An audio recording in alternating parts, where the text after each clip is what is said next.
Boston. Nasa 9 months old.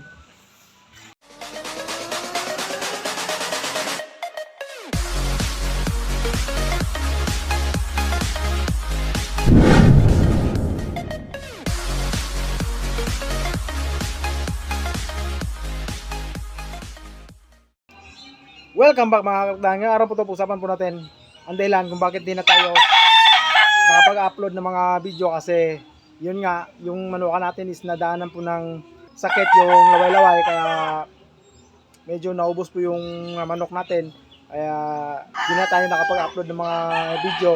Ang isa pong dahilan kung bakit nawalan po ako ng gana na mag-upload ng video dito sa channel nito, kasi yung channel po natin is hindi na po nabibigyan ng ads, kaya hindi na po kumikita. Kaya isa rin yun sa dahilan kung bakit di na tayo nakapag-upload ng mga video. Pero sa taong 2026 babalik po tayo pag-upload ng mga video sa pagmamanok natin, kaya abangan nyo yung mga video nating bagong mga palahi. Ayan, at dito tayo sa manukan natin, sa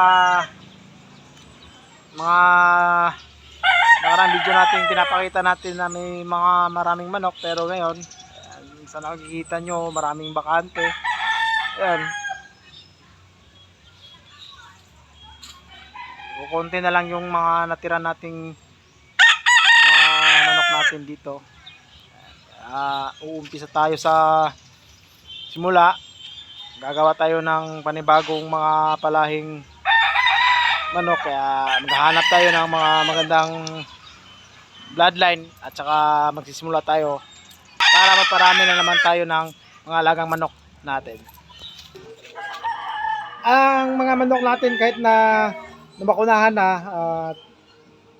akala natin hindi na tatamaan ng mga sakit, pero kahit na bakunahan na, medyo matagal na yung pagbakuna natin, is natatamaan pa rin sila ng mga NCD tsaka laway-laway. Kaya maiging 6 months magbakuna ulit tayo para siguradong safe po yung mga alaga nating manok, para iwasan talaga na di madapuan ng mga sakit yung mga manok natin. Is kailangan nating maglinis sa kapaligiran at saka magbakuna para makaiwas sa mga pesteng papasok sa ating manukan. At saka kung bago pa lang sa ating channel, maglamit na mag-subscribe at saka click yung bell button para update ka sa ating mga bagong video ilalabas. Ikaw na di pa nakapag-subscribe, mag-subscribe ka na para malaman mo yung pamamaraan natin sa pagmamanok. Hanggang sa susunod. Bye-bye! Merry Christmas!